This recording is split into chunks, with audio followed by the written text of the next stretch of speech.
तो कई बार हम लोग इन भावों से भरे होते हैं, विफलता का भय जैसे है उससे भरे होते हैं। कई बार ऐसा होता होगा आपके साथ कि मन में बैठ गया कि सिलेक्शन नहीं होगा और एकदम उत्साह खत्म, पढ़ने का मन नहीं कर रहा, लुंज पुंज पड़े हुए हैं। सुबह उठे, क्या टाइम हुआ भाई? किसी ने 11 बज गए। ठीक है, कब उठोगे? एक बार 2 बजे पूछ लेना उठना है कि नहीं उठना। फिर 2 बजे लंच आ गया, भाई खा लो। छोड़ो, शाम को देखेंगे। मन नहीं करा, उठे, ऐसे लटकते हुए जा रहे हैं, थोड़ा कहीं चेहरा वेरा धोया, फिर आए, लुंज पुंज फिर पड़ गए। पढ़ते हो, पढ़ाई से क्या होता है, अभी उत्साह नहीं है। थोड़ी सैरी कर रहा है, ठंड है बाहर।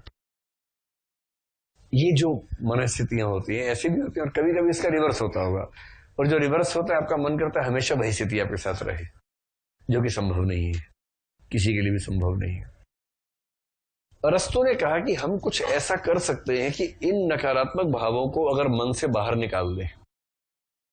सोचिए, ये आपका हार्ट है, मान लीजिए आपका दिल है, और दिल में ये वाले भाव भी हैं, ये वाले भाव भी हैं।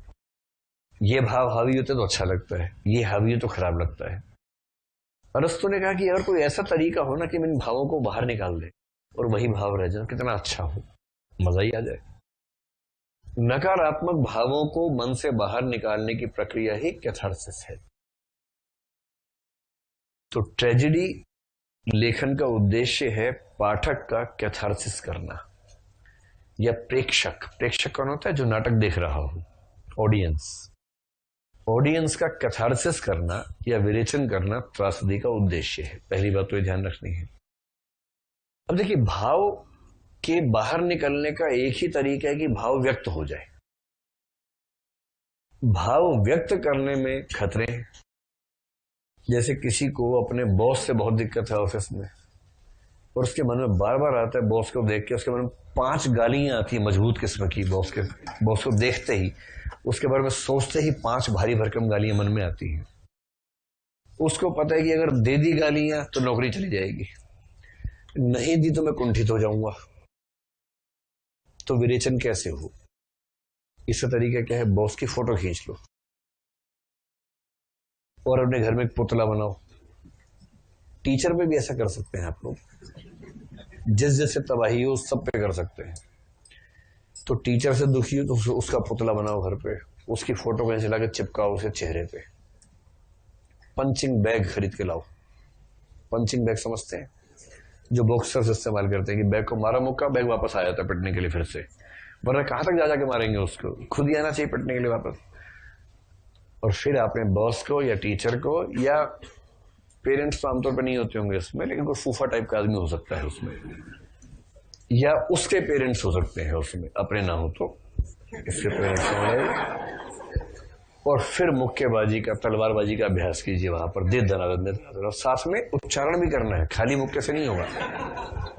जब उच्चारण के साथ क्रियाएं करेंगे तो मन बड़ा हल्का हो जाता है। असिस्टेंट कमिश्नर दीक्षित, दे मुक्का। अब आज जो तसल्ली मिलेगी ना, वो तसल्ली कभी नहीं मिली होगी। और 20-25 मुक्के मार के ऐसी लात मारो कि मुर्दा नीचे गिर जाए पुतला, उसके बाद उसके ऊपर चढ़ के उसको मारो कस के, ये वो मुक्का। बहुत गुस्सा है, आग लगा दो उसको, फाइनली खत्म। और फिर आप कहेंगे अब जाके शांति मिली। ये जो हुआ है इसको विरेचन कहते हैं। नकारात्मक भावों से मुक्त होने का एक ही तरीका है कि वो व्यक्त हो जाए, और आपने वास्तविक जीवन में व्यक्त कर दिए तो चीजें बिगड़ जाएंगी। जैसे भारत पाकिस्तान है, भारत के लोग पाकिस्तान से बहुत नाराज है अज्ञात कारणों से, जबकि वो जानते नहीं उनको। हम पाकिस्तान के लोगों को जानते नहीं है पर हमसे नाराज है, वो हमसे नाराज है, वो हमें नहीं जानते हैं, पर हम नाराज हैं आपस में, क्योंकि देश के हुक्मरान चाहते कि नाराज रहे हम लोग। बीच बीच में युद्ध का मूड बन जाता है।